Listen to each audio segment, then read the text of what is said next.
극동방송과 함께하는 성경 읽기 프로젝트 성경이 읽어지네. 이 시간 생터 성경사역원 성경이 읽어지네 전문 강사이신 함안 우리교회 배명옥 사모와 함께합니다. 성경이 읽어지네 주님 나라 임하네. 안녕하세요. 지난 시간까지 신약을 열기 전에 정리한 구약을 신구약 중간시대에 붙인 다음 신약 스토리 정리까지 단돌이 했습니다. 창세로부터 시작된 역사가 어떻게 신약시대에 이어붙는지 이음새 흔적 없이 깨끗하게 정리되었어요. 신구약 중간시대 400년, 성경에는 기록이 없는 이 기간 동안 세계사는 정말 성경이 예언한 대로 흘러갔습니다. 그러더니 드디어 하나님이 침묵을 깨고 말씀하시는 거예요. 그것이 신약의 기록입니다. 사복음서, 예수 행적, 이 예수 스토리가 400년의 침묵을 깨고 시작되는 겁니다. 여러분, 구약 말라기가 어떤 이야기로 끝났었죠? 엘리야를 보내리라 라는 약속을 하고 매듭 지어졌었어요. 그렇다면 신약의 시작도 그 이야기여야 하지 않겠어요? 그렇죠. 맞습니다. 바로 그 이야기여야 한다는 거예요. 그렇다면 엘리야가 정말 왔을까요? 네, 왔습니다. 그가 바로 세례 요한, 침례 요한이에요. 그래서 예수님의 공생의 사역은 세례 요한의 집회 장소에서 시작되는 거예요. 우리가 사복음서를 읽을 때마다 늘상 앞에 나오는 이야기가 예수님이 세례, 침례 받으시는 장면, 시험 받으시는 이야기, 이런 이야기였던 거 기억나실 거예요. 맞습니다. 그래서 예수님의 사역 이야기를 시작하려면 세례 받으시고 시험 받으신 후 본격적으로 활동하시는 30세쯤 됐을 때에 초점을 맞춰야 합니다. 그런데 마태와 누가는요, 예수님의 탄생부터 건드리고 있어요. 그러니까 공생애를 시작하시는 30세 이전에 관한 정보도 복음서에 있는 거죠. 이 부분을 사생애라고 부릅니다. 그러니 이제 신약의 예수 스토리를 공부하기 위해 일단 두 부분으로 크게 나누자고요. 바로 사생애와 공생애입니다. 사생애는 간단해서 정리하기 쉬워요. 그런데 문제는 공생애입니다. 공인으로 사역을 시작하신 30세쯤부터 시작해서 3년간의 공생애가 관건이에요. 그렇지만 아이디어가 있답니다. 바로 X좌표와 Y좌표 작전이에요. 처음 듣는 얘기죠? 걱정 마세요. 이제 하나씩 설명드리겠습니다. 예수님의 행적을 공부하기 위해 사복음서를 한 권 한 권 따로 공부하는 것이 아니라 4개의 복음서를 하나로 통합하여 공부한다고 했어요. 사복음서를 어떻게 하나로 통합한단 말인가? 자, 마태, 마가, 누가, 요한복음의 모든 내용들을 소쿠리 하나에 모두 와르르 쏟아 넣어 보세요. 엄청 많죠?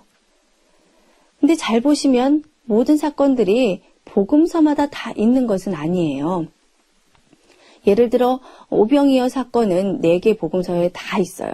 그렇지만 포도주 기적은 1개 복음서에만 기록이 있고요. 변화산 사건은 3개 복음서에, 그리고 달란트 비유는 2개 복음서에 있습니다. 그러니까 모든 정보들을 한 군데에 다 모아놓고 그 다음에 시간적으로 앞선 내용부터 하나씩만 뽑아 차근차근 순서로 정리하되, 자, 겹치는 사건은 그중 풍성한 내용을 택하여 나열하면 되는 거예요. 예를 들어 사복음서의 오병이어 사건 기록 중에 가장 내용이 풍성한 복음서를 택하면 되는 겁니다. 이런 식으로 사복음서를 순서대로 정리하여 하나로 만들면 되는 거예요. 그런데 말이 쉽지? 앞선 내용부터 차근차근 정리한다는 작업은 만만치 않습니다.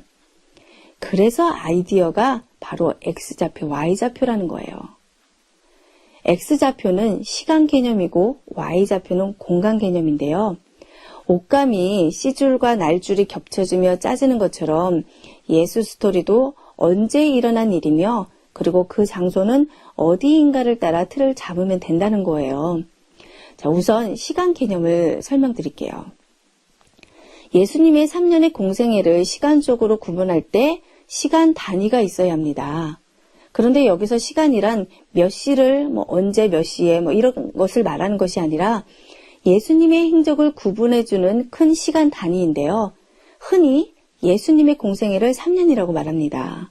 그러면 어떻게 3년이라는 시간이 나왔는지 성경에서 주는 정보가 있어야 하잖아요. 그 확실한 근거를 주는 힌트가 있는데 바로 유월절이라는 명절입니다. 1년에 한 번, 그것도 4월에 있는 명절이죠. 이 명절을 바둑판에 바둑알이라고 생각하시고 한 알 한 알 놓아보세요. 그럼 바둑알이 몇 개 필요할까요? 얼핏 생각하면 예수님의 공생애가 3년이니까 세 알만 놓으면 될 것 같은데 아니에요. 만 3년의 공생애를 지나기 위해서는 유월절이 4번 지나갑니다. 첫 번째 유월절에서 두 번째 유월절이 1년, 그리고 두 번째 유월절에서 세 번째 유월절이 2년, 세 번째 유월절에서 네 번째 유월절이 3년. 그렇죠. 그리고 이 네 번째 유월절에 예수님이 십자가를 지시는 거거든요. 자, 이해되셨죠? 그러니까 예수님의 행적을 시간 순서대로 나열하되 유월절이라는 시간 단위 안에 어떤 일들이 있었나 그때에 맞게 사건들을 채워주면 되는 거예요. 이것이 X좌표입니다.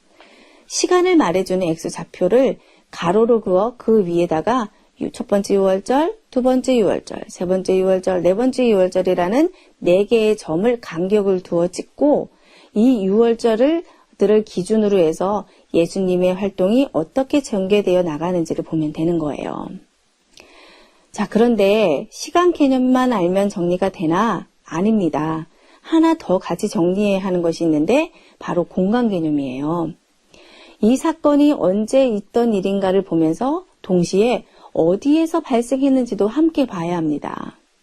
그런데 이 공간 개념을 구체적으로 누구네 집이냐, 들판이었냐, 바닷가였냐 이것을 말하는 것이 아니라 이것 또한 크게 봐야 해요. 근데 다행히 공간 개념은 간단합니다. 예수님의 활동 지역이 크게 두 군데였어요. 갈릴리 지역이냐, 유대, 예루살렘 지역이냐 이거였어요. 예수님 당시 팔레스타인 땅은 법적으로 로마 영토였죠. 로마가 빼앗은 건데 이 땅은 행정구역이 크게 3개의 도로 이루어져 있었습니다. 맨 위에 갈릴리 바다 근처에 갈릴리도, 그리고 중간이 사마리아도, 그 아래가 유대도였어요. 이 유대도에 수도 예루살렘이 있는 거죠.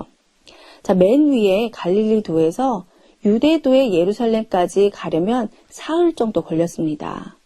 근데 중간에 있는 사마리아 도에는 그 당시 유대인들이 살지 않았고 그냥 거쳐 지나갔으니까 이제 예수님의 스토리를 공부할 때에는 갈릴리냐 아니면 예루살렘 유대 지역이냐가 큰 범위가 되는 거예요. 자, 행정구역 얘기 나온 김에 하나 더 설명드리자면 예수님의 스토리를 읽을 때 지명들이 수없이 많이 나옵니다. 예를 들면 가나, 나사렛, 가버나움, 베들레헴 등 이런 지명들이 많이 나와요. 그런데 행정구역상 크게 3도로 나뉘어진 갈릴리, 사마리아, 유대 이 3 지명은 급이 다르다는 것을 꼭 기억하셔야 돼요. 그냥 모든 지명들이랑 뒤범벅이 되면 안 되거든요. 그러니까 갈릴리, 사마리아, 유대는 도라고 했습니다.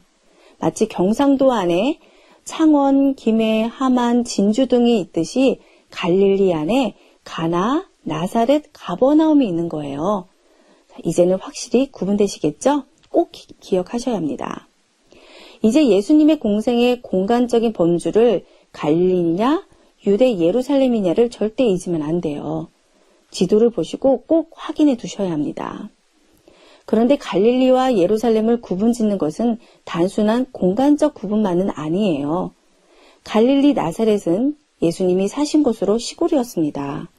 그에 반해서 예루살렘은 정치, 경제, 사회, 문학 무엇보다도 종교의 중심지였어요. 기득권자들이 오랫동안 점령하고 있는 수도인 거죠. 그리고 로마와 연관된 정치인들이 있는 곳이었고 로마의 문화가 접속되어 있는 곳이었어요. 바리새파, 사두개파, 서기관들, 그리고 제사장 그룹들이 민중을 지도하고 있는 본부입니다. 그 무엇보다 중요한 것은 예루살렘 성전이 그곳에 있다라는 사실이에요. 예루살렘의 심장은 성전이잖아요. 예수님의 사역에서도 역시 이 성전이라는 것이 3년의 스토리를 흘러가게 하는 중요한 위치를 점유하고 있답니다. 그러니까 예수님이 예루살렘에 계셨다라는 말은 이런 모든 상황 속에 들어가셨다라는 뜻으로 정치, 종교계 거물급들의 레이더망 안에서 활동하고 계신다는 거예요. 그리고 갈릴리에 계셨다라는 것은 조용한 홈타운에서 민중을 상대로 활동하고 계신다는 뜻이랍니다. 앞으로 전개될 예수 사건은 이 큰 두 지역적 특성을 먼저 밑그림으로 그려놓아야 쉽게 이해가 되기에 설명드렸어요. 자, 6월절이라는 시간 단위로 시간 개념의 X좌표와 갈릴리냐, 유대 예루살렘이냐, 이 공간 개념의 Y좌표 이해되셨죠? 늘 말씀드리지만 관련된 지도와 도표 자료들을 함께 보셔야 이해되실 설명들이 많아요. 그러니 어성경이 읽어지는 책이나 극동방송 밴드에 있는 자료들을 꼭 참조하시기 바랍니다.